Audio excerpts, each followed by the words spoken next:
let's go ahead and we're going to do this. I'm going to start. Here we go.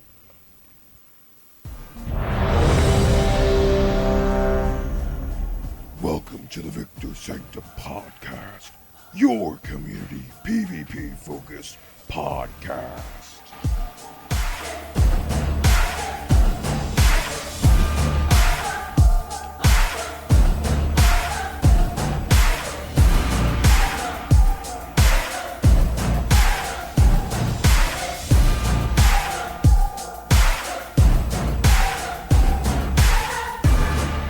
Hello and welcome to the Victor Sanctum podcast. We are your source for all things PvP in the Blizzard universe.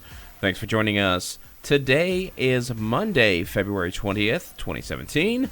I'm your host, RiceyP, and as usual, I am joined by my two co-hosts, Confiscate and Jane. How are you guys doing today? Doing good. Finally figured out. Yeah, we figured out this webcam thing, guys. It's super exciting. It only took us the better part of a half an hour. Yeah, no big deal.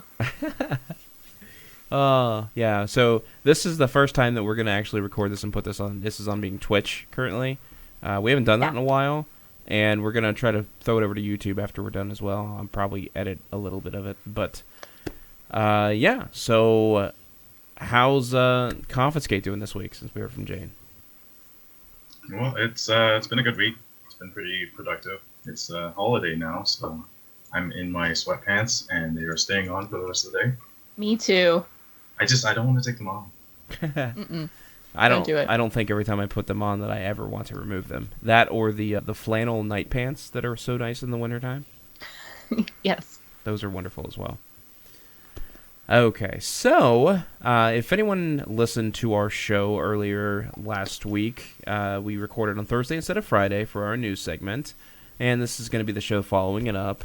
This is more of a freeform type thing. If you're looking for a lot of in-depth information and news and things like that, Jane and I do a recording of the news for the week, and we do that usually on Fridays unless there's some kind of thing that pops up where we have to do it a day early or whatnot.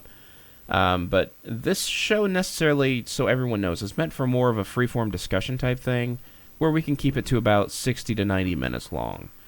And we kind of pick a topic or two to talk about, and from that, we'll just kind of go into it, give our opinion, maybe give some feedback, give player help in some cases. Like today, we've got a talent choice, which is a section for those who may be new listeners who haven't heard it. It's a section to where we go into Heroes of the Storm, or we go into, I guess you could say World of Warcraft. Sometimes Overwatch may apply, not necessarily saying that you're choosing talents in Overwatch, but, to kind of give you tips and tricks on how to play and what might be the better spec to play, things like that. So we've got something of that coming up later for anyone who's listening and looking forward to a Lucio build. We're going to talk a little bit about Lucio and Heroes of the Storm this week. So, I wanted to ask, with all the news that came out this week, which are you most excited about? Jane, we'll go to you first. Or Aaron, sorry. Aaron, we'll go to you. Yeah, no, Aaron after you. Okay. Well, at least when I read it, I mean, it's been like a week. I was most excited about the Heroes of Storm. I mean, I love more mounts in World of Warcraft, so I can't ever say no to a beautiful mount. So I feel like that was what I was most excited about, especially with Lucio coming out too. You have a lot of players playing Lucio in the game. I'm finding him underwhelming, but we can talk about that later. But I was most excited, at least, for the mount. How about you, Jane? I think it was Lucio as well. I haven't actually played him yet, though. So if he's underwhelming, that'll be a thing that I will find out when I play, probably later today. But, just like the addition of Lucio seemed like something really interesting, and he seems like a really different kind of character. I'm very new to Heroes, so, I just wanted to try him, see if maybe he would be someone I would like to play. Awesome. I guess with me, I was kind of floored with really all the PvP adjustments that we just found out about that came out yesterday. They released, there's going to be a patch taking place on Tuesday for World of Warcraft. And for as much as people cry and as strong as they are in RBGs, there is zero mention whatsoever of any kind of Mistweaver nerfs. They're being completely left alone. And I just want to remind everybody, I do remind people of this when we talk about things like this, but they don't balance off of RPGs. They balance off of arenas and threes. That is the primary PvP balance that Blizzard has found to try to, because they market that as their esport for World of Warcraft. And when it comes to threes, Mistweavers are not overpowered at all. There are other better healers that are in threes. Resto Druids are better. They're actually getting a little bit of a nerf. And then we've got Holy Paladins, which are very strong as well in threes. So I was kind of surprised because I've been kind of waiting for either Ring of Peace to get nerfed or for just occasionally, some of the things that we do for the healing, because our healing is super high in RPGs. But again, they don't balance around that, so it's kind of a side effect thing. But yeah, that's kind of what I was surprised about this week. Excited to hear about Lucio coming, especially when we didn't expect him to come this soon. And really, I think that's about it for me, necessarily. So I wanted to get in to a little discussion topic here before we started, because last week we started kind of with the same thing about competitive and getting your foot in the door and things like that. So this week I wanted to talk, this kind of touches a little bit on that, but it's further integration with Battle.net and Facebook. Seeing that they've come to an agreement to where we now know that Heroes of the Storm for Heroes of the Dorm, the event they do for the colleges, is only being hosted on Facebook Live. Now we're seeing Battle.net launches a Facebook integration for your friends. So this has just happened this week to your Battle.net list, and I'm sure both of you have noticed the extra window at the bottom that you can maximize or minimize to be able to give you suggestions of people that you may know that you want to add to friends.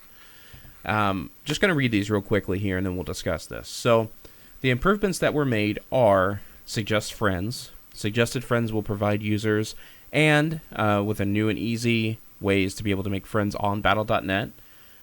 For your Facebook Friend Finder, it will allow users who have linked their Facebook accounts with their Battle.net account to find and add them as Battle.net friends. For mutual friends, which are friends of friends, this will also be displayed in a new Suggested Friends section. And recently, played with players will be gathered from recent games you have played with that aren't currently your friends. So currently on Diablo, this is supported at the time, but they expect to expand this to other games in the future. So currently for the recently played with, that is only on Diablo through Battle.net. This does exist in Overwatch, though. If you go in to see the recently played players, it gives you a full list of who you've played with in the last probably 2 or 3 games or so, and you can add people through there. So that's I think that's where they got that from, is they pulled it from Overwatch to do that. Then we have friend list improvements. They are adding new options for how your friends are displayed in groups on the friends list. And all of the friends are currently playing a game can be toggled to appear at the top of the friends list and will be grouped alphabetically by game title. So you can now choose to show both the battle tag and real ID for your friends in case the battle tag doesn't represent who the person might be. So you might, not get confused that way. And also, you can now ungroup your favorite friends. So ungrouped favorite friends will be displayed with a star next to their name.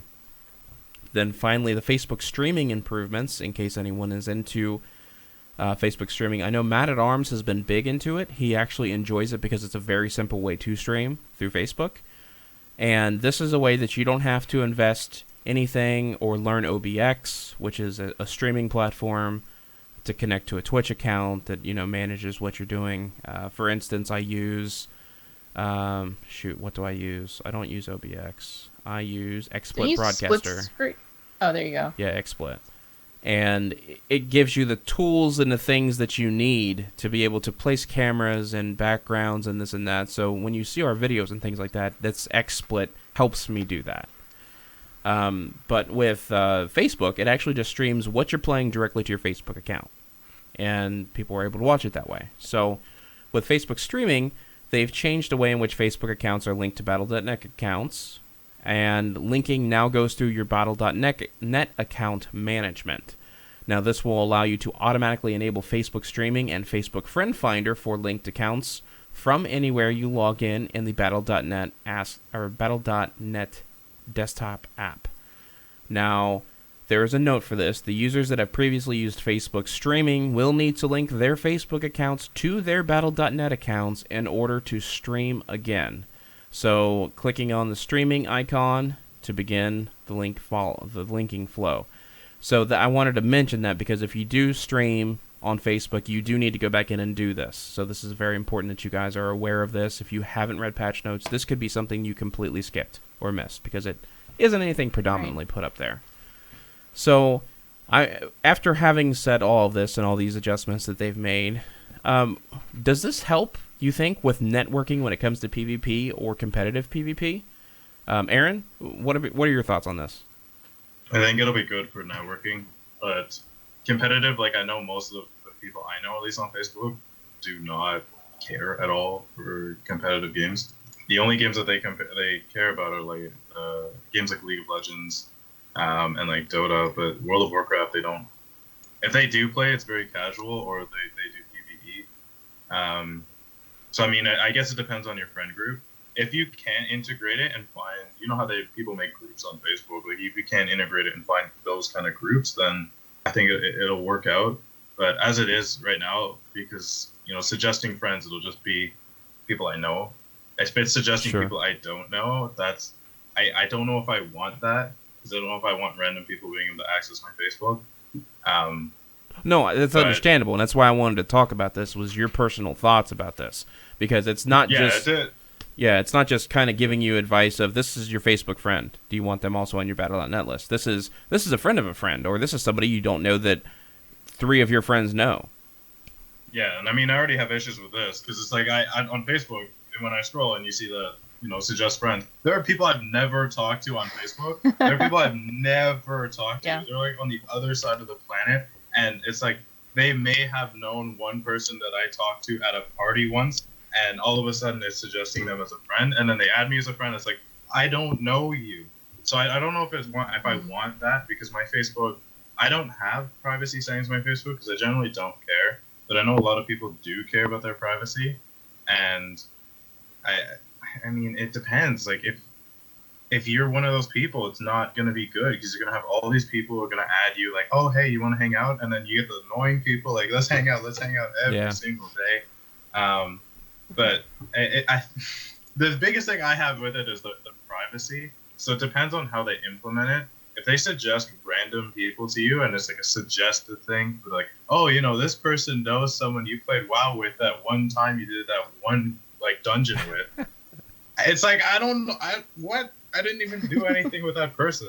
But if it's someone like Foxy, who I've only known him for like less than a month now, but we've done BGs and suggest him on Facebook, I feel like that's still kind of weird. If I wanted to add him on Facebook, I would have said, hey, Foxy, do you want to add me on Facebook?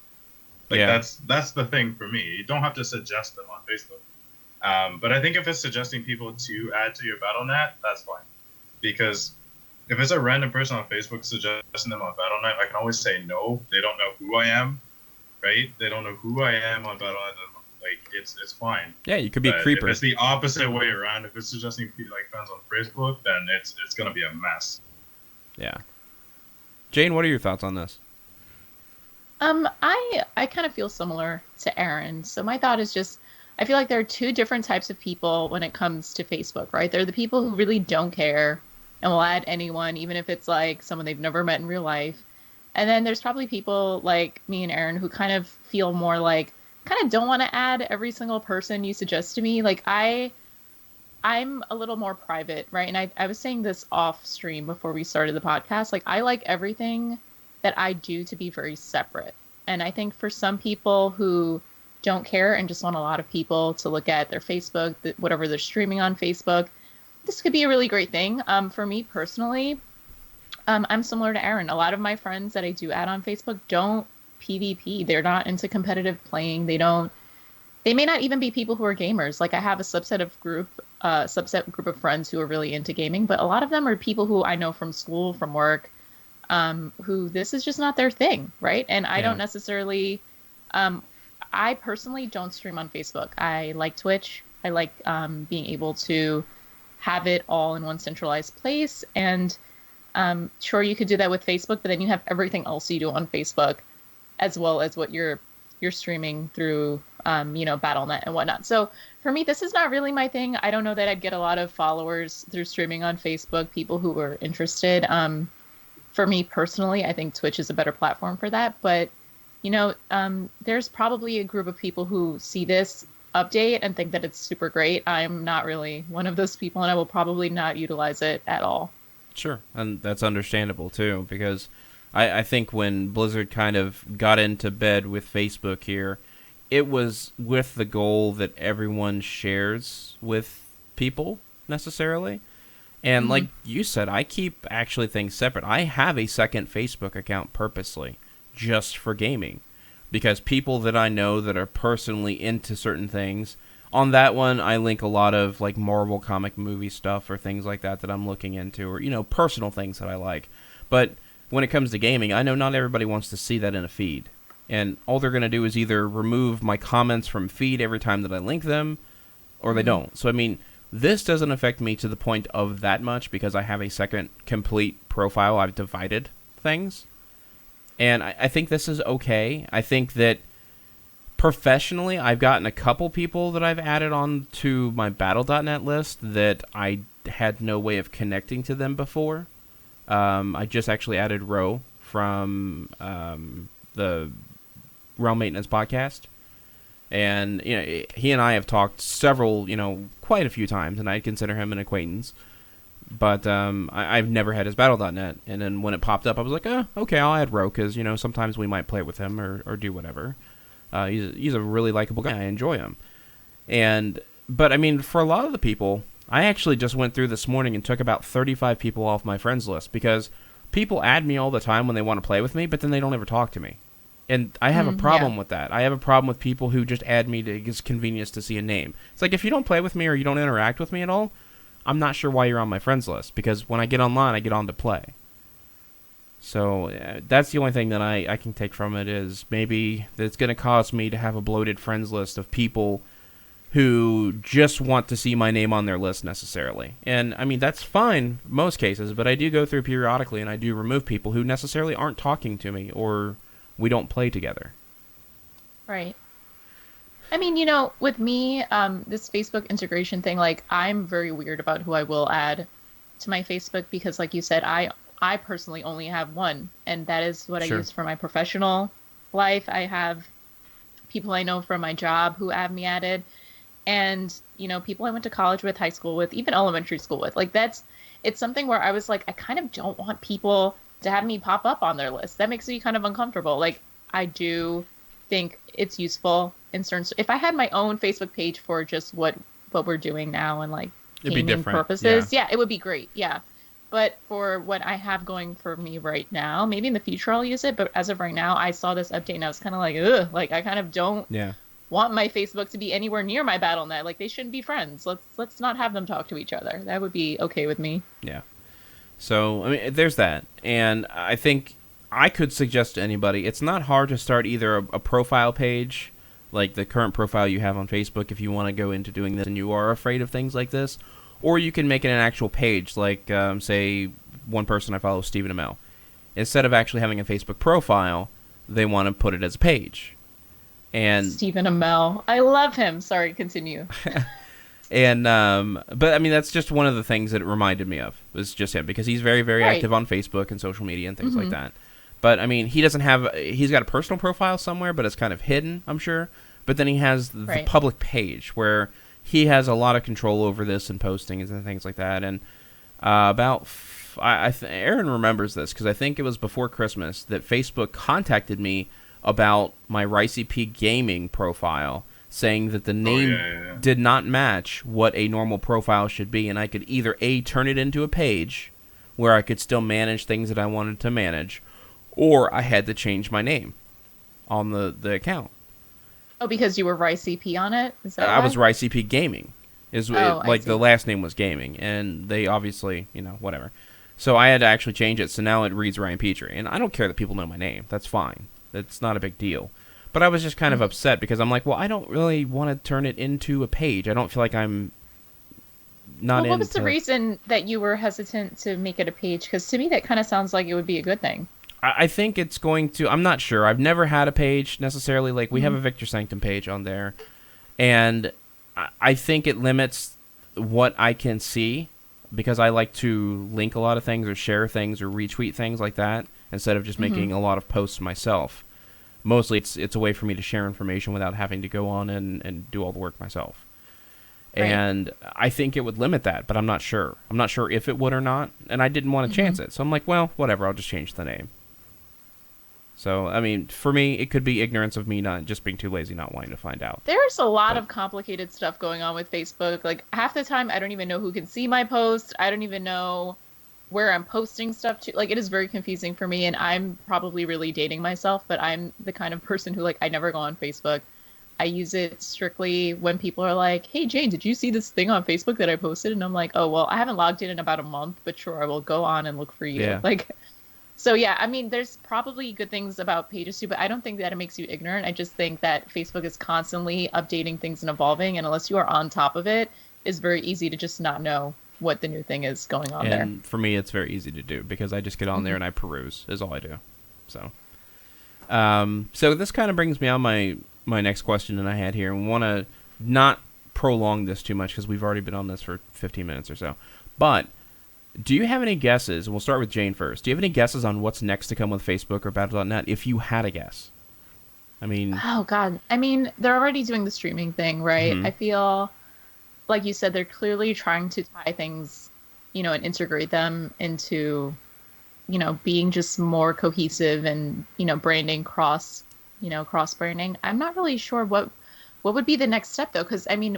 Battle.net is one thing, streaming is another. Like, how do you get even more into the same sphere with both of those things besides, like, showing my Facebook picture next to my Battle.net or something like that, which would be horrible, by the way. Please don't do that. That's not something I want. But in general, right? Like, how else do they do it? Like, click my Battle.net and go directly to my Facebook page. Like, I don't know what the next step is, but it will be interesting to see what they think is what the users would use and want. Right. Yeah.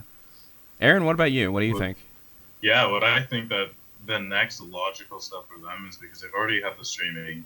They already, if they're linking this so you can suggest friends, I think the next thing they're going to do is guilds. So they'll have, for example, like your guild. Good call. Can apply. And as long as it's something you can opt into and it doesn't automatically do it, you can see like your guild on Facebook and you can see who's on. You can talk to them through Facebook if you're not like on your computer. I know you can already do that through the app, but I mean, if you, that thing is a nightmare. I'm not gonna lie. Well, the last time I used it was like a year or two ago, so it was awful back then. I don't know how good it is now, but like it'd be much easier to do it through Facebook Messenger. But at the same time, like you can do like Facebook has like calendars that you can set up. I know they have it in game. I don't know if they have it on the app where you can set up like a calendar and you can see what's going on. You can do group events, you can do meetups. I think that would be the next logical step, at least, for Blizzard, because they have everything else. So I know Overwatch doesn't have guilds, but they can set up some kind of like guild system with like, I don't know, like groups, or like Overwatch groups, or I don't know, I want to say clans, because I really hate that word, but like, but like groups. And then like, I don't know how they do like Hearthstone, I don't know, like friends or whatever, but I know for WoW, like the biggest thing I think with it would be like guilds. I think that would be the next step for them at least. That's a really good point, though. Like, maybe they'll integrate Battle.net with Facebook Messenger, and like you can message people across each thing. Like, if someone's not on Battle.net but on Facebook, maybe your message can bounce over there and they'll see it. Who knows? What do you think, Rye? I think that's a good call, because how long have people wanted guild halls in the game? And this would be some way that you could socially connect with a guild hall if they provide that. But there also are some drawbacks to that, because I know that there are some people who I won't mention personally that I know who have specific other characters in different guilds, because if they don't want to put up with the shit that they have to put up with in a guild, they can log on another character and they're not being bothered because the people don't have them on Battle.net. Yep, I used to do that all the time. And I think that you should have the right to do that. Mm-hmm. Yeah, that's what I'm saying. It should be an opt-in thing, so not everyone will be able to do it. Or you can set it. You could just do it like normal and just message on one character. But if you want to opt in and have your profile in there, then that would be another option to do it. If you're like really invested in your guild, and you love everyone in there. You're like, I want you all on my Facebook. You guys belong in here. Then yeah, then it would be a benefit to those kind of people. But yeah, Sure. there are times where you just want to be left alone. You just want to do your own thing and not have to deal with people. So yeah, and that's as long as it's opt-in. Just like I feel like with the suggest a friend, that should also be opt-in, and that'd be fun. Sure. Just make it all optional. People who want to get it, people who don't want it aren't forced. It's not forced down their throat. And I feel the same kind of about with Jane's comments too about them trying to link your Facebook profile with Battle.net, and I could really see that happening. Not that I'm to that or for that or against it or anything like that. It doesn't interest me 100%. I mean, I would probably do it because it's just what it can do is it could give us more traffic to where somebody clicks on me, see Victor Sanctum, click on that, go to the Facebook page, maybe get more participation in there from community, things like that. There are avenues, I guess, to where this could be useful for certain people or certain things. But I'm not sure necessarily it's 100% the rest of what they need to do. Sure. Because I don't know how much of it is warranted. I think anything after this is just going to be bells and whistles. And I really even think that this one that they just came out with is kind of like a bell and whistle, sort of. I mean, I think it's good for networking. I will say that. I think that you can possibly look at other people who are friends with certain people and go, oh, okay, well, those three people. It was very interesting when I went through because I've got several podcasters on my list and several streamers and things like that. And some of the people, I didn't know who it was, but and it'll show you the 3 people that they're linked with, or 4 people, or whatever. And I was like, oh, they all know that person. I didn't hit, invite or anything like that, but it was just very interesting to see who knows who, I guess. Mm-hmm. Little social circle. But, okay, enough of that. Let's go ahead and we're going to move on to the rest of the show here, and here's some World of Warcraft for us. Champions, I'm counting on you.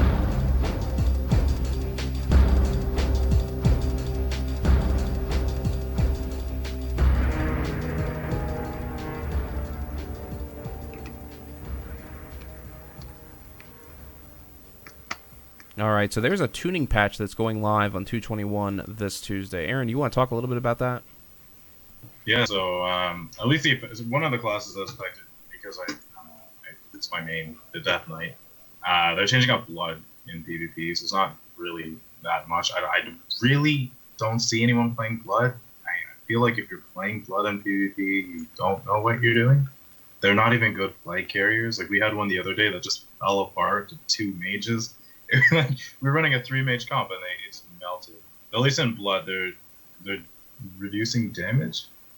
Like they're literally just reducing their damage. Oh no! They no longer deal reduced damage. So they had minus 10%, but now it's normal. I mean, you still wouldn't play blood.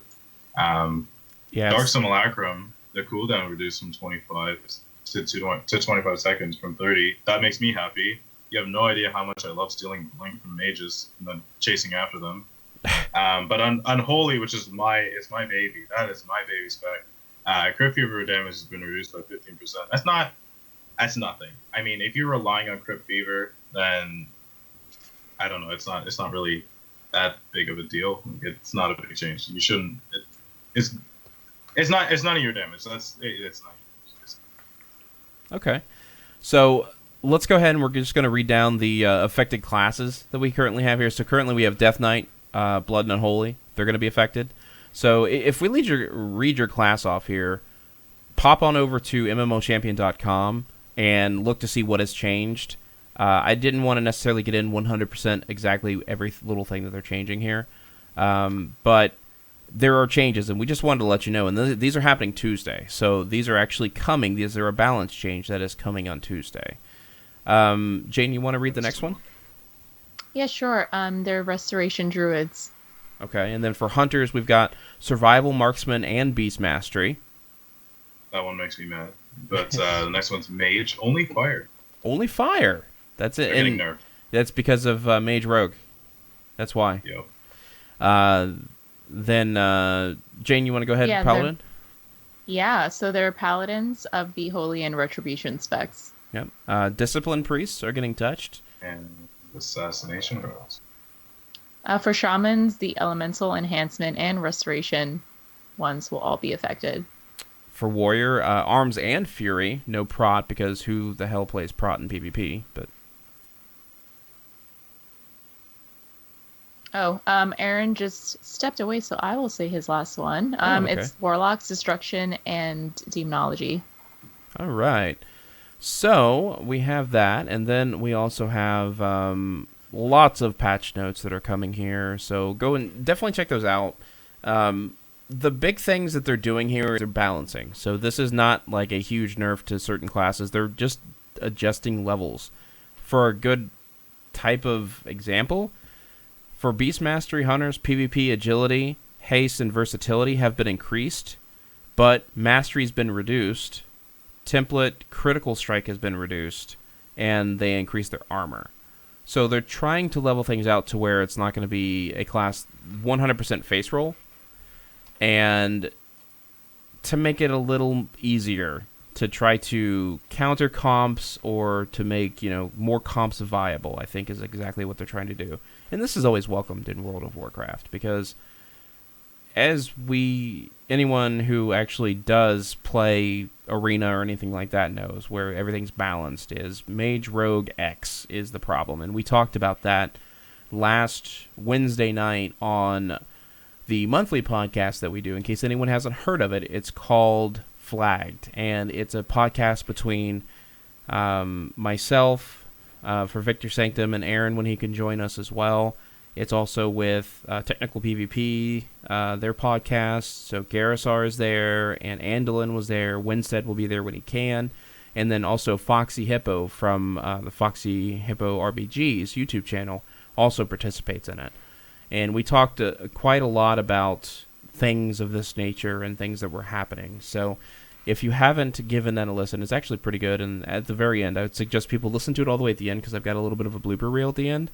And it's pretty entertaining. So a lot of it was pre-recording talk and things like that. So, and let's go ahead and we're going to go into some Hearthstone news here. You have already lost. Leroy Jenkins! The might of Dalaran has arrived. Do you hear its call?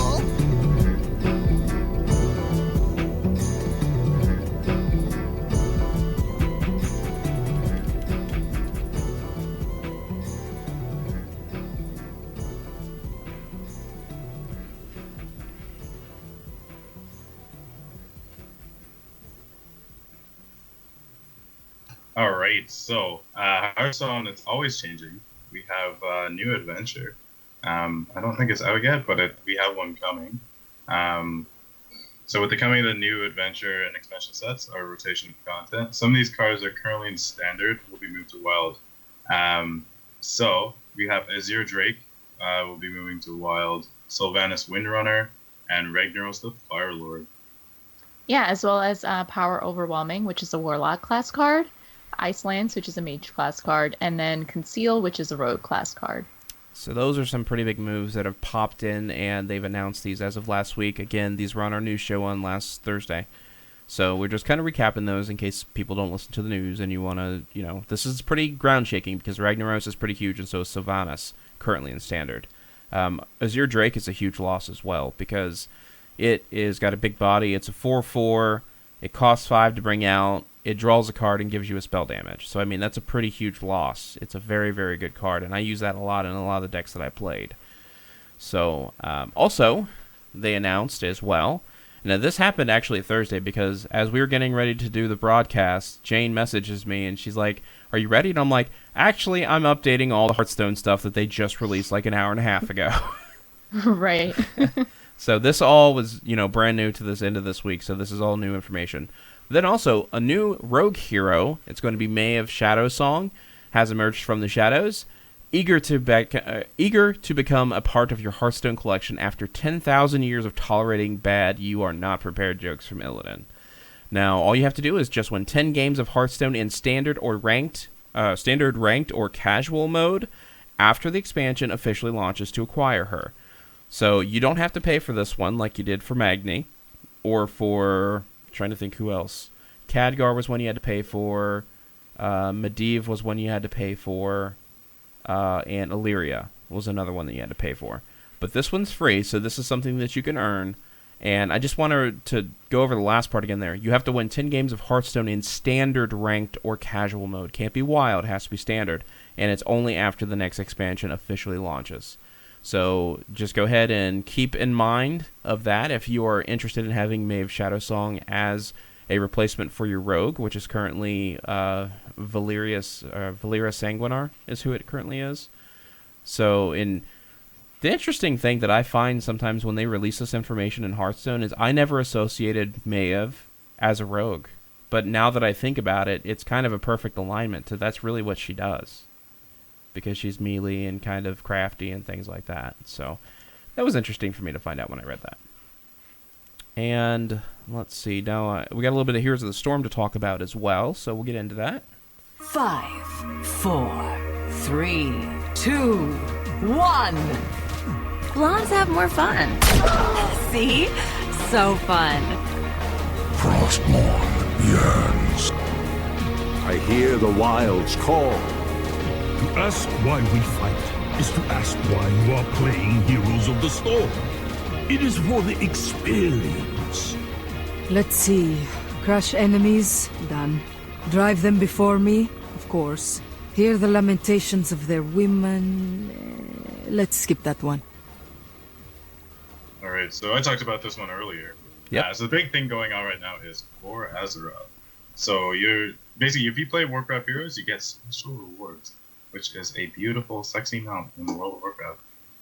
But it's a quest that you get when you log in. So what you have to do is you have to complete 15 Heroes of Storm matches with a Battle.net friend while playing as Warcraft Heroes. So, I mean, it only applies to you. They can play whoever they want. But it's just, if you are playing and you want them out, you have to play Warcraft Hero. You have to do that before the event concludes, what's the date? Is it March 5th or something? Yeah, it's at the beginning of March at some point, so they still have some time to do that. Oh, you have tons. So basically, players who select World of Warcraft heroes will still earn quest credit if their friends play using heroes. Basically, that's what I cover. Heroes from other Blizzard universes. And then you do not need to complete all 50 matches with the same friends. So you can play with other friends. So some people, like I see, are joining random groups. But as long as they're on your Battle.net friend account, or basically a Battle.net friend, it works. Oh, yeah, so the rewards are a World of Warcraft mount, the Primal Flame Saber mount. Heroes of the Storm, you would get a 10-day stim pack, and also the Flames of Judgment Charger mount. Yeah, and we have just completed this, at least me. I completed Aaron helped me last night after we finished our RBGs with Garrasar. And Foxy played a game with us. Played a couple games, actually, didn't we? Played 3, I think. And yeah, we played 2. I've seen the WoW one. The WoW one's pretty cool. It's okay. I don't have it because I'm very themed with my mounts. And I think I might make that on a Shaman mount because it looks like a really good Shaman mount. I haven't seen the one actually in Heroes of the Storm yet. I haven't logged in, but I have seen pictures of it, and it's a neater version of the Justice mount, or is that what they call it? The Judgment mount is what they call it. Yeah, it's the Paladin mount. Yeah, the Paladin mount. And it's super cool looking. I'm not sure who or if I'll use it on somebody, but mostly I did it to get the additional mount in WoW because I'm trying to hit 300. I'm at like 230 something, so I still have got plenty of mounts to go, but this was an easy one that you can pick up just by playing another game, so it was nice. And I do like the cross-promotion stuff that they're doing, too, where you play one game and you get a promotion in that game in another game. They did this with Overwatch not long ago, to where if you played, you got the Oni skin. If you played Heroes of the Storm, you got the Oni Genji skin in Overwatch. You also got, Zarya for free, and a bunch of other stuff, too. A couple things for both games, and it's just really neat, and I like that they do this, that they're kind of promoting inter-game things within the community of, because everyone who plays a Blizzard game usually plays more than one Blizzard game, so it's a positive thing, I think. And let's talk a little Overwatch then.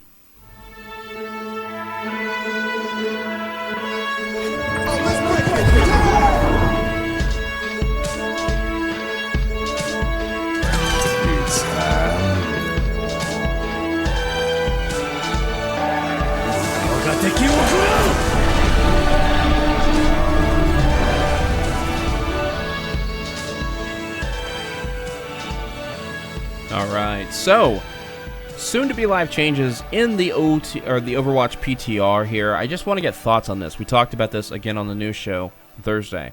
Roadhog, his scrap gun, is going to be decreased spread-wise by 20%. So they're actually giving a smaller spread to it, so you're not going to be able to hit everything as easily.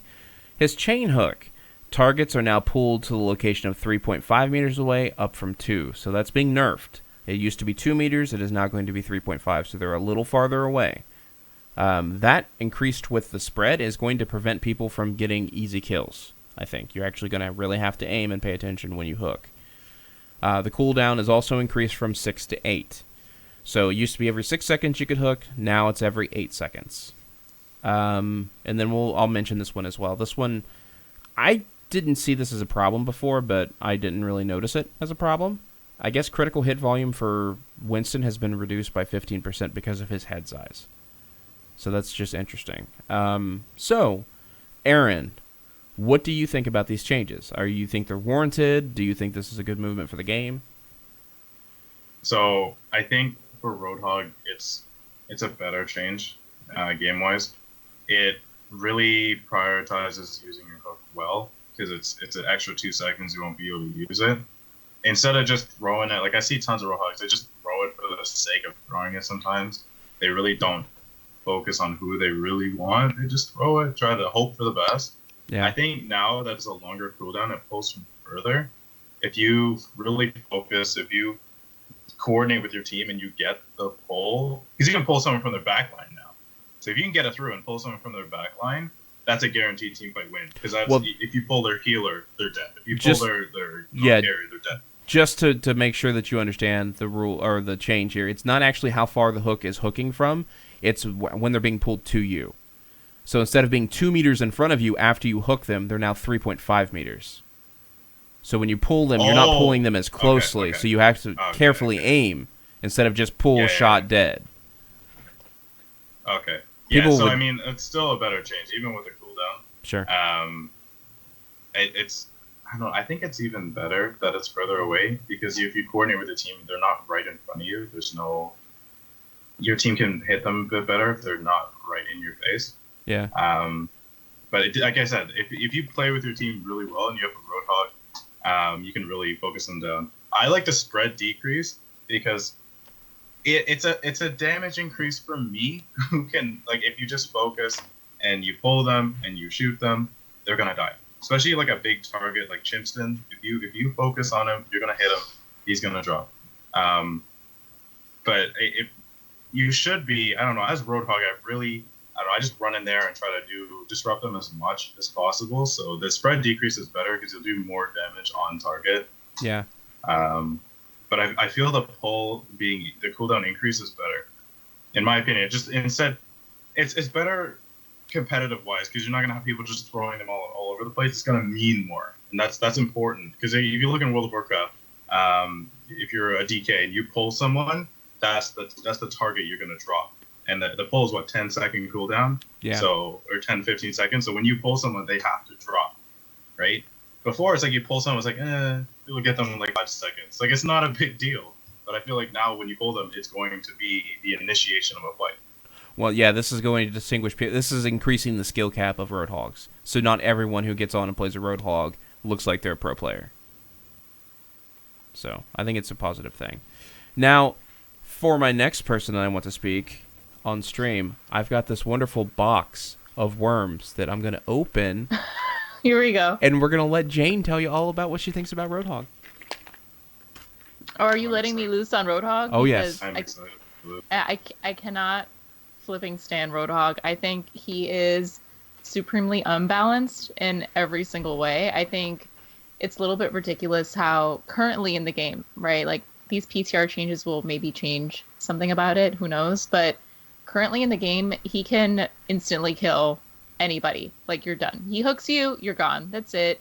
You happen to be 2 steps in front of wherever his hook cutoff is, which is like, 1,000 miles away from where he's standing, because he can hook you from like across the damn map. He can stand in Florida and hook you in Africa. Exactly. Exactly. So like, I think the hook being a little bit further away after he hooks you from 5 states south of you is going to be a little bit better. And just in terms of his spread being decreased, though, I'm not a huge fan of that. I think, he already can fuck you up with his gun, excuse my French. So you're just giving him extra damage to his gun. Like, he 2-shots me I tank. I'm a tank main. He can instantly obliterate me with a hook and his silly little gun, and I'm encased in metal. I'm in a robot, and chubby Roadhog just comes along and he's like, whoop, bye, like, and then it's done. So whatever, we'll see. I'm not the biggest fan. I'm a fan of his skill cap being bumped up, though. I think people just instantly pick him because you can just mess everything up if you're Roadhog and you're like semi okay with him. Even if you're not good with aiming your hook, even if half the time your hook target gets away, you're still a problem for the other team. So if we can increase the skill cap a little, then maybe I'll rage less when I play Overwatch. I don't know. We'll see. Okay. Well, no, I just think it was important because I know how much you do not like Roadhog. If I could delete Roadhog from Overwatch by snapping my fingers, Homeboy would be gone from the face of the earth. He'd be done. For me, it's Junkrat.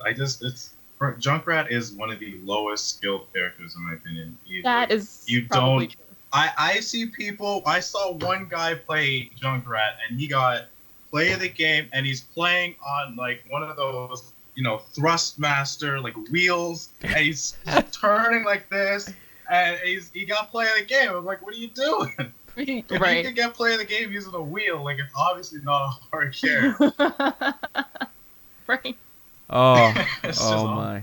Yeah, I mean, he's annoying too, totally. But I just think in terms of that, like, he's just so problematic. I think for Winston, his critical hit volume being reduced is probably going to be helpful. I just find him super squishy when I play him. I don't play him often. Yeah. But when I do, it's really hard for me to stay up for a long period of time. So if that helps him survivability-wise, then maybe he'll be a more viable pick. Sure. I think mostly it's just for Widow and Hanzo. Well, I mean, just even DPS too. I mean, if you aim at his big fat head and he's going down fast.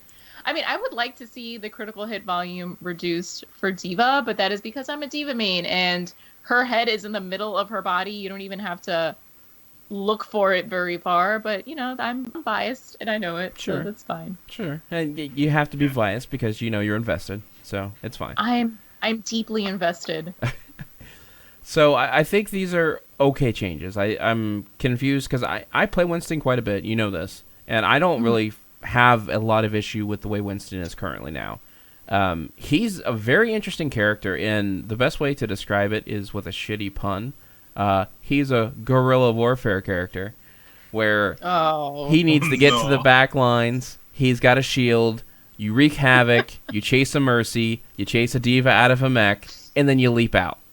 That's what his playstyle is. And if you play with that type of playstyle, he's very, very effective. And I think maybe there's a couple times where I've been headshot where I was like, what the hell just happened? But it happens. I mean, if you're putting yourself in an open area and there might be a sniper somewhere, you're going to get a headshot. It's going to happen to anybody. Right. I didn't see this as a problem, but I mean, I guess it's a good move if people were complaining about it. Maybe he'll see more play pro now because he doesn't get too much play pro. No, I think, I don't know that this will be the thing that makes people pick Winston, though. I think I've heard a lot of people complain about other things, not so much how giant his head is. But hey, exactly. Maybe people will pick him more now. For Roadhog, I see what they're doing. I see what they're trying to do. I'm not sure if this is going to solve the problem necessarily. The spread decreased. If anything, I mean, wouldn't you want to try to increase the spread size at a close shot? So that way not as many things are hitting what you're trying to hook. But I think they're trying to get more of a direct shot to where you have to aim more because he's going to be 1.5 meters further away. So it's going to make it probably do less damage because I'm pretty sure that a lot of his damage, the closer that you are to his damage, the more he does. Yes. So this is going to help some with that. So I think to compensate with that, they've made the spread size decrease 20%, probably to keep it on par with what it was. Maybe a little less. Who knows? We'll find out. So yeah, that's kind of what we had to talk about for Overwatch. There isn't too terribly much going on right now with that. And this week, we've got some talent choices to talk about, folks, so let's get into that. Choose a talent! All right, everyone, let's do this! Ooh, that one?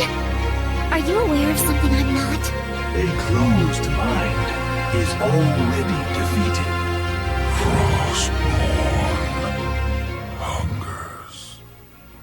All right, now for our talent choices, we found a great write-up on Lucio at heroesfire.com by Blue Duck. We've got, you can check that out if you go to heroesfire.com. Just look up Blue Duck or look up Lucio. He should be in one of the top reviews there. Now, for his strengths and weaknesses. Now, for his strengths, he's got a strong AoE heal / speed up, which is what he has in Overwatch as well. It actually converts very well to the game with what they've done. Another strength he has is a knockback. He also has his AoE shield from Sound Barrier, just like he has in Overwatch. And he's got an AoE slow if you choose Reverse Amp as an ultimate option. Very, very interesting how it's got an AoE slow to where I think that depending on your choice of how you pick or what team you're playing with, he can be very, very versatile. And I think this is... We had Varian come out back in November, and he's versatile by the fact that you can spec him 3 different ways. As you play him and as you level him, you can make him a Fury Warrior, which does more damage. You can make him an Arms Warrior, which hits harder. Or you can make him a Protection Warrior, which allows him to tank and be very, very tanky.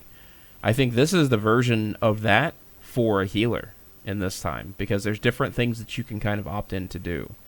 Now, he has good survivability due to his high mobility. Aaron, you want to go over the weaknesses that he's got? Yeah, so I mean, the weakness he does have, I don't know, it's really bad. So he has poor wave clear, like it's non-existent. He really doesn't. He just pushes them around, which I find is more annoying than anything. As someone who try to DPS, and he just hits them all around. Really annoying. He has a very, very low burst heal until Rejuvenate comes up. It's in Spanish, so I can't read. And I'm guessing it's Rejuvenate or something. But yeah, he's very, very low burst heal. Like, I mean, I was like level 5 or 6, and I was healing for like 6 damage a second, or so it wasn't much. But if you imagine 6 damage per second on everyone around you, it's quite a bit. And then he is susceptible by hard CC, and the thing I see with Lucio is because he has so much ability to move around, is they're always on the front line, and they get CC'd down and dropped in like a second. And then he has low damage. He really does. I don't even think he has much damage at all. He's a character just supposed to stay away. He comes up to push and then backs off. He's more of a I don't know. He's not a skirmisher like Rhaegar. He's more just stay in the back line, stay away from everyone, and then get people off your DPS. Sure. Do you want to go ahead and go over his traits, Jane? Start with Wall Ride? Sure. Yeah, sure. So he's got Wall Ride, which allows Lucio to move faster when he mounts onto the wall. On bigger maps, it's harder to use this trait to full usefulness, but on small maps, it allows Lucio to have the freedom to move quickly between lanes, and he can roam quickly on bigger maps if there's enough wall time. And he's got Soundwave as well. So it has a low-range knockback, and it's a good tool for survival and securing kills. If an enemy is about to escape on low health, then using Speed Boost knocking them back into the team to finish them off would be a good strat. And it's also good for when stealth enemies, especially someone like Valera, sneak up on you. And there's also Crossfade, which is really, you're just changing between Speed Boost to Heal Boost, and the more you play Lucio, the more you'll know which she is in what situation. And then there's Amp It Up. So Amp It Up increases the boost amount for speed of healing for 3 seconds. Speed or healing, excuse me. And it's useful if you're running away or chasing a player down. With your AoE healing, you're able to constantly heal your entire team when they are around you. And more so if you have Amp It Up enabled. Yeah, so he's a much... I wouldn't say a much mobiler form of Brightwing, but I think that he offers certain things Brightwing does not offer necessarily to groups when it comes to AoE healing. But I think he could have his play, and it depends on really the comp that you choose. I think that choosing Lucio depends heavily on what comp you're trying to accomplish, and his talent choices as well. So for the spec that was given here, and I'm going to try to not butcher the last two ones. I tried to phonetically sound these out, so we'll try to see how this works. For level 1, the suggestion is we move together. For level 4, it's chase the base. For level 7, it's party mix. For level 10, it's sound barrier. For level 13, we're going to go with back in the mix. For level 16, rejuvenescence. Just say. Rejuvenescence. See ya. I would pronounce that rejuvenescencia. Yes. It's just it's my take on it. That one. Okay. And then level 20, not 30, dear lord. It's going to be synesthesia audivita. Is it auditiva? Probably auditiva. Auditivia. Yeah. So these are rough. These are Brazilian words. So thanks, You did Lucio. a good job. Thanks, Lucio. See, and you were cursing me on the news show. I took the hard ones there. Thank you. Yeah, so with the talent breakdown, we're just going to talk a little bit about what's good situational and useless necessarily or bad.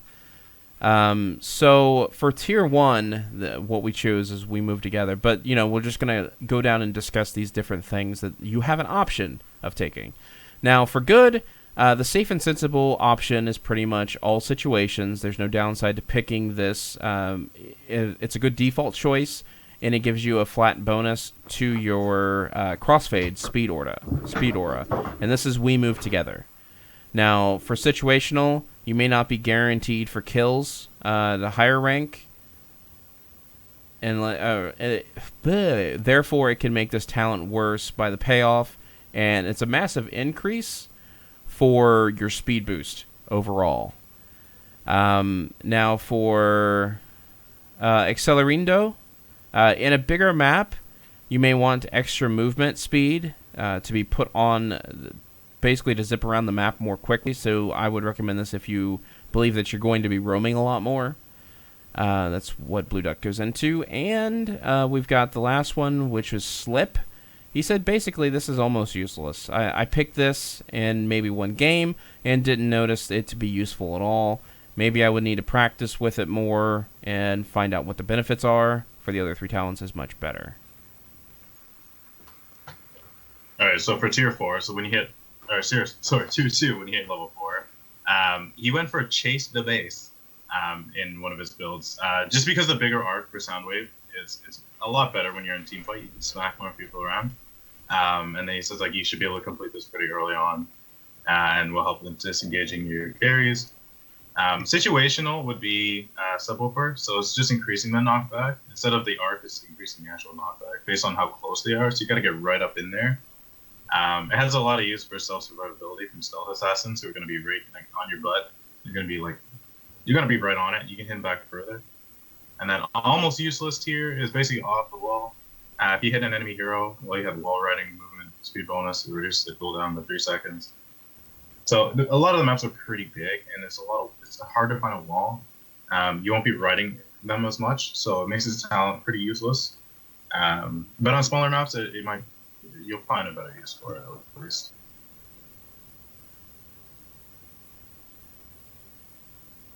All right, Jane, tier 3, level 7. Oh, thank you. Sorry. You're welcome. No, you're fine. Yeah, so situationally, they've come to find that the I guess what is this, crossfade is good on bigger maps where leaning and pushing early is more important than grouping and fighting. The only downside is that it does take 8 minutes to stack. However, multiple allies in the aura do increase over time. Yeah, if you just so you know, because I just realized this too, it didn't put the actual spell in there. If you hover over the image, it'll tell you what it is at the very end. This one was Party Mix. Party Mix. There you Party go. Mix. Sorry, there you go. So for maximum tempo, it's recommended that if you don't know what to pick, then choose that, because it's very good when grouping and fighting, and it's good at any time in the game. So the Boombox is the most similar to Healing Ward talent. However, it only lasts for 20 seconds and then uses the same aura as your crossfade. So that makes it pretty useful. And remember that it does not stack with your crossfade aura. That's good to remember. For tier 4, which is going to put you at level 10, we have Sound Barrier. So he's suggesting take Sound Barrier, the same ultimate Lucio has in Overwatch. After a short delay, all nearby allies will gain a decaying shield. This is pretty strong when you could win a team fight or go either way, and suddenly have a giant shield for your team to be more aggressive. Lucio can be interrupted while he casts, so practice using at the right time. So this is actual cast time, and it's not just a hit and you go. So you have to make sure that you're not disrupted while you do that. Situational, he's got this listed as the reverse amp. This is the one that it slows enemies, and I can't remember the other thing it does. What he says about it is, I felt that this isn't as strong as Sound Barrier. However, it is fairly useful if you're not the only support with heals and shields. A massive AoE slow provides your team a huge advantage in movement in team fights. The health drain isn't the biggest damage dealer, but if you manage to get all the enemies into the aura, then you are causing a lot of damage. So not only does it slow you, but it also has got like an AoE sap ability where it's taking health. So it does the exact reverse of what you would do for your normal crossfade. So it either slows if you've got your speed boost on, or if you're healing everybody, it's going to remove health from people at a minuscule amount. But it, it can be used situationally. So. All right, and then for tier 5, so that's level 13, he suggests that you go with back in the mix. So it's basically it heals yourself for X amount after exiting from an enemy stun, silence, or stasis. He says it's being selfish, but it's one of the only few defenses you can get for yourself, especially Lucio. I mean, your biggest defense is movement, so you have to use that accordingly. But if you are aggressive and you're moving up and trying to hit people back into your team, then you're going to need that for sure. And then he's saying here that beat mixing is pretty okay. It's not brilliant. The shield is not huge, but it's a less of a heal than you get from back mix. The only problem is that the shield disappears when you activate crossfade, and you should be doing that a lot. You should be going back and forth. Then another ability, or another talent says is situational, be hard style, so it gives you additional armor while you do wall riding. Another selfish pick, but a situational because again on bigger maps it's harder to trigger it. And then useless tier would be can't stop, won't stop, which I think just the name it should be much better than it is. I know. But it's like you cannot be slow to root while you have wall riding boost. The wall ride you can't if you have the wall ride active, then you can't be slowed. So I mean that again, you're not gonna be wall riding much, but just the name. I would pick that every time just because of the name. Can't stop, won't stop. Can't stop, won't stop. All right. So for tier 6, which is level 16, he feels that what's good in this tier is Rejuvenancia, which is while Amp It Up is active, Crossfade's healing boost heals for that additional 3% of the target's maximum health per second. And it's by far the strongest talent to use as a support, simply because it offers better healing than the Amp It Up when it's used. Situationally, the Heliotropics, which is Soundwave binds enemies for 2.5 seconds, is good in conjunction with Chase the Base. And that can produce a mass blind into the enemy team for the enemy team. So it's good against assassins and melee heroes. And then the other one that's sort of situational is going to be the Bring It Together. So that's when your aura, it's currently affecting 2 or more allies. When you cast Amp It Up, its healing boost is increased for 40% of the duration. And he says that he admits that he only used it once, and it's okay, but he prefers the other available options. There's Up the Frequency, which, if there are other objectives that require a lot of trading back and forth late in the game, it can become pretty useful potentially if you keep Amp It Up on a low cooldown. All right, and then for the final tier we got here, it's going to be tier 7, level 20.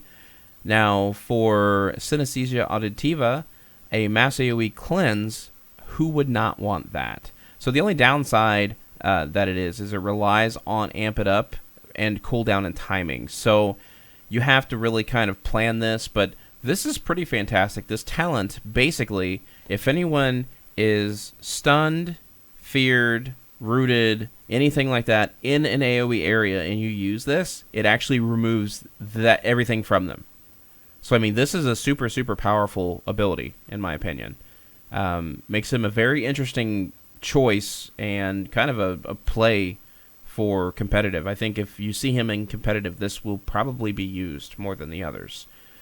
For situational, he's got Bossa Nova, and he said he never picked it. I prefer having the shield last longer for 2 seconds, but however, if you're in the game where your team fighting is a frequent, then this can be useful. So then also with Nonstop Remix, he said it's good if you can keep 2 enemies in the aura to deal mass damage or keep them permaslowed on the enemy team. So those are both situational choices.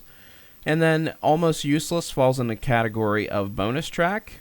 Now, he said, I don't see much use for this, so I recommend just picking your first choice, which was Synesthesia Auditiva, and if you even consider it. So it's kind of a wasted choice if you choose that one. And that's really going to wrap it up. From the looks of it and the way that you can spec him, I mean, now after having seen this and talked a little bit about it, Aaron, being that you played League of Legends before and you've played a little bit of Lucio, I mean, can you see this guy quickly becoming a tier 1 player? No, I don't. I'm sorry. Like, out of just out of my playstyle and the people I play with, and just having like a gloss over all of his talents, I don't. Characters like Rhaegar are. I mean, if you have like characters like Rhaegar being banned, then he might get picked up. But as it stands, his heal is so weak that you'll have to have self-sustained characters that can sustain themselves. He doesn't really have much to help out a carry other than knocking them off. But if you know, a lot of assassins are able to jump to their target. So, you know, you push them off, they just jump back on.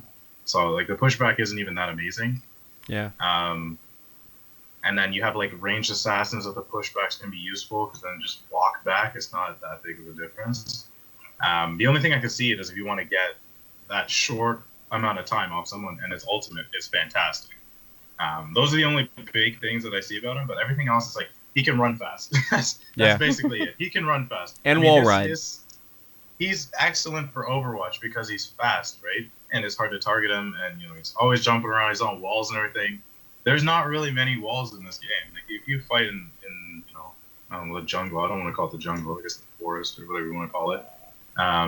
What's he gonna roll ride? Really, you'll have a little bit of an advantage, but in a lane, if you're trying to run on walls in the lane, you're ignoring your team. So I don't know. I don't see him going to be like high tier. He'll be like mid as a support, but not high. Okay. I mean, I just wanted your opinion on that since you played League. So I think that, you know, your opinion on that is probably pretty valid to what you see and how you've been playing him a little bit, so you know that. I know you haven't played a lot recently, or you don't know too much about heroes, but I mean, what is your thoughts about Lucio since he's been brought to the Nexus? It sort of sounds like there are a lot of cons and things that in theory would have sounded great, but in practice are not too effective in the game itself. I was super stoked about Lucio because I just love him as a character. I think he's really great. But like Aaron said, he probably is not going to be people's first pick if this is the case, you know, what we discussed today. I will probably still pick him because that's my boo, and I love Lucio, but, you know, if people are trying to be competitive, he may not be the best, and that makes me a little sad. I think he had the potential to do some really cool stuff. Maybe if there were more walls in each hero's map, he would be super awesome, but I guess that's sort of not the case. The new hero's map is going to be a labyrinth. Nothing but walls. Oh, really? No, that would be great. I'm joking. Oh, I got excited. I was like, yeah, a labyrinth. Just a labyrinth. You're of gonna get walls. lost. I would just get lost all day. But you can get lost really fast. That's the important thing. Do they have like a torrent in the middle? They could. That would be good, like a Minotaur, yeah. Just chilling. A Minotaurin. Minotaurin. There you go. Oh. All right. Well, that's going to wrap up this episode of the Victor Sanctum podcast. I would like to thank Confiscate and Chain for co-hosting with me, as well as Brian Griffith for his music you heard used in our bumpers. I've been your host, RiceCP. You can find me on Twitter at RiceCP1209, Facebook at Facebook/RiceCP.gaming, and Twitch. I am streaming quite a bit now. Again, I'm doing a lot of artsy type stuff with Photoshop and things like that when I'm making different things, and I'm also streaming some PvP on WoW, some Heroes as well, although I'm not very good at Heroes, so I don't stream that as much. And you can find me there at twitch.tv/RyCP1209. And I'm Confiscate. You can find me on Twitter at ConfiscateVG. Also on Battle.net, Confiscate number 1256. And I actually had my first Twitch stream the other day. So you can find me there at twitch.tv/Confiscate. Nice. Yeah, I saw you streaming the other day. I caught that for like 5 seconds, but no one was looking in the chat, so no one talked to me. Oh yeah, I didn't see it. And then I looked at the chat and I was like, oh man. I know, it's like Confiscate doesn't love me. It made me so sad. He just doesn't pay attention. Yeah, no, he's too busy like kicking butt and taking names. That's why. It's really hard to chat when you're playing WoW. I will actually say that. It is. You really have to wait for like the break in between where you can then answer whatever's going on in the chat. You can't do it at the same time. I need a second screen. I'm on my laptop right now, so I don't. Yeah, right. If you had 2 screens, it'd be easier. But anyway, yeah. So I'm Jane, and you can find me on Twitter at a pinky bunny, pinky with a Y, bunny with an IE, and I'm also on Instagram actually with the same username at a pinky bunny. And I'm on YouTube. I haven't been uploading anything recently, but you should add me anyway, because then when I do, you'll see it. And you should search Jane Plays. I have a link to it actually on my Twitch, so you should definitely check my Twitch out, which is twitch.tv/pinkybunny with a Y and bunny with an IE. I just like to make it complicated with the spellings, as you know. And my BNet is here. So yeah, totally. People can add me on Battle.net. I play with anybody who's chill and fun and cool. So as long as you bring in the positive vibes, you should add me. And my BNet is Jane with a capital J, #1699. And I'll see you there. There you go. All right. Well, this will be your weekly installment of the Victor Sanctum podcast. Wanted to thank everybody for listening. And you can catch us on Twitch occasionally, so I'm going to go ahead and get us out of here, and we will catch you all next week. Jane, we'll see these people on Friday. Yeah. I bring life. Job's done.